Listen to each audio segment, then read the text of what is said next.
नमस्कार विद्यार्थी मित्रांनो, बघा आपल्या पुढे प्रश्न काय दिला आहे.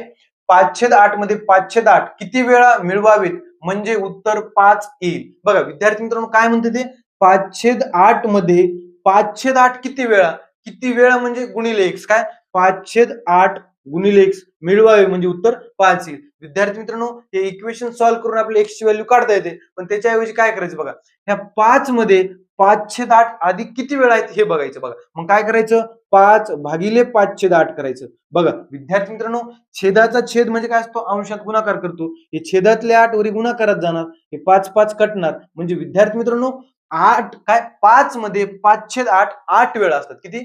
5 मध्ये 5/8 8 वेळा असतात. पण आपल्याला ते विचारलं नाहीये की 5/8 मध्ये आणखी 5/8 किती वेळा मिसळा म्हणजे 5 येईल. बघा स्वतः 5 मध्ये 8 असते, ऑलरेडी 1 होतं का नाही, इकडे किती मिसळावं लागतील, 7 मिसळावं लागतील. बरोबर का? म्हणजे 5/8 7 वेळा मिसळले तर उत्तर आपलं 5 येईल. म्हणजे पर्याय क्रमांक 2.